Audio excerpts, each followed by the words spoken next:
play a tune. Whenever you're out on the stage, is it okay if I use a flash and take a few pictures when you first start, or not? Yeah, you can. I won't take many. Well, just kind of be discreet a little bit, Yeah. maybe. Yeah, I think it'll be fine. Yeah. Okay, I'll just get a few and then. Some people just get right up in your face and. Nah, I won't do that to you. Yeah, I appreciate it. And if the lighting's good, I'll not even use a flash. You know what? Yeah, take some pictures all from angles, because it's beautiful out there. I might want to use one or something. Sure. Yeah, if that's okay. Yep. You know. Well, Bill, let's start. We're at the McPherson Opera House.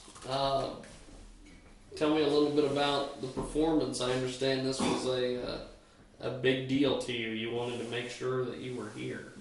Oh yeah, I mean this is it's a beautiful theater, and and the sound in there is just it's joyous, and this is the kind of place I like to play.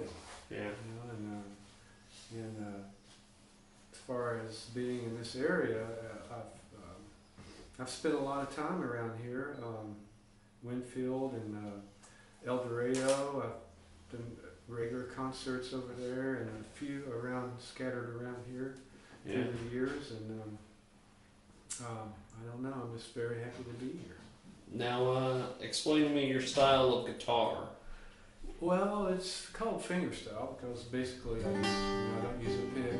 Although I pick on right now, but normally because I got a bad nail. But it's just stuff. It's a kind of style you can do multi-layers. You can do bass and you can do melody. You know, like.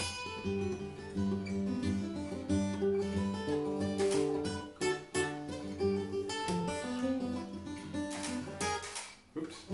Anyway.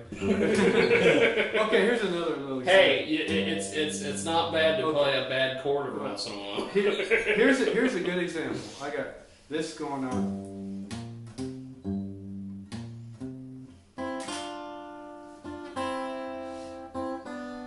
So I'm going to combine those and do.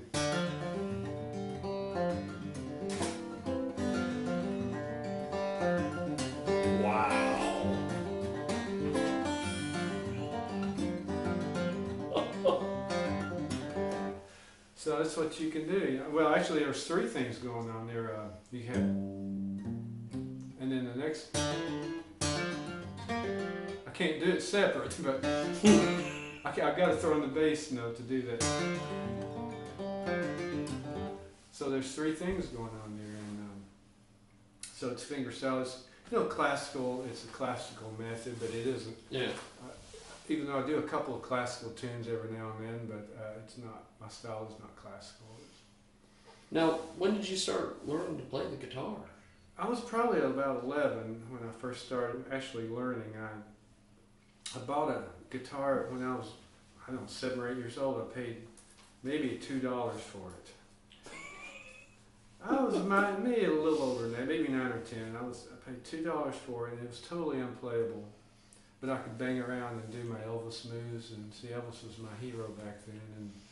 And later on, I finally made enough money mowing yards and painting fences. Yeah. My dad helped me out some. I bought this really sweet, I believe it was a 1965 red Fender Mustang, and of course it played wonderful. And that's when I really started learning. Now you've released a bunch of albums.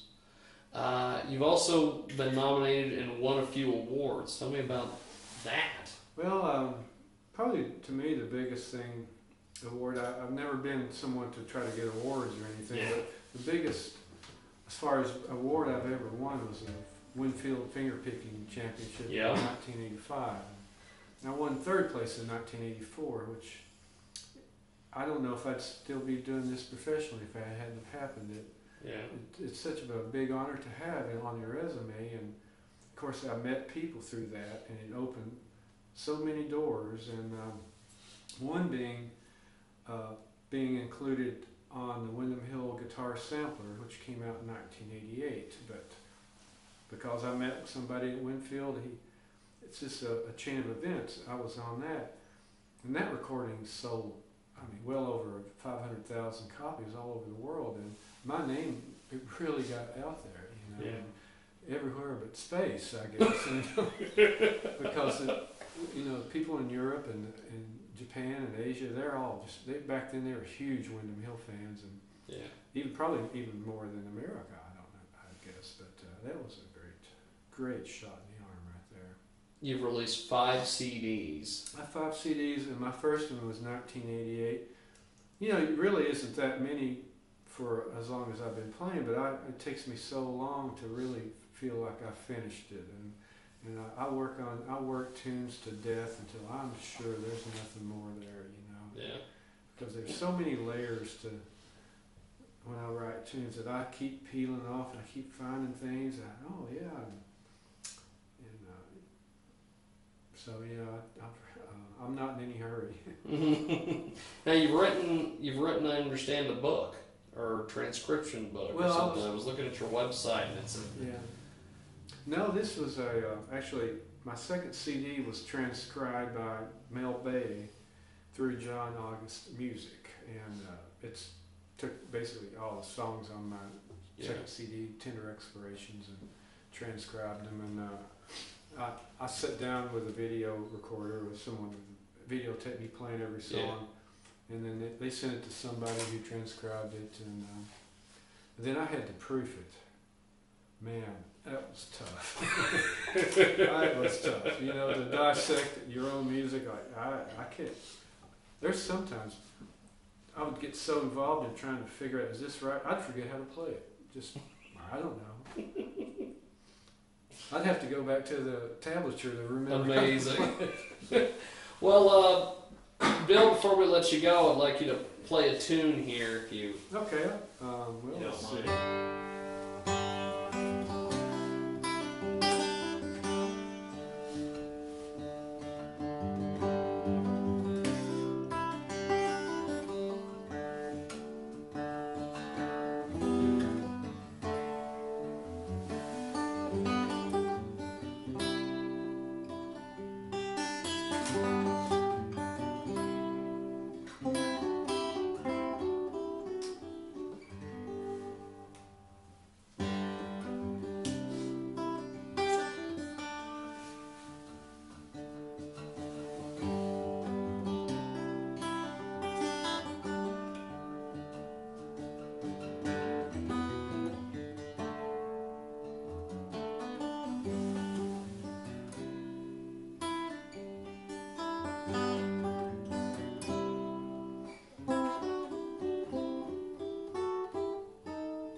Something like that. Thank you, sir.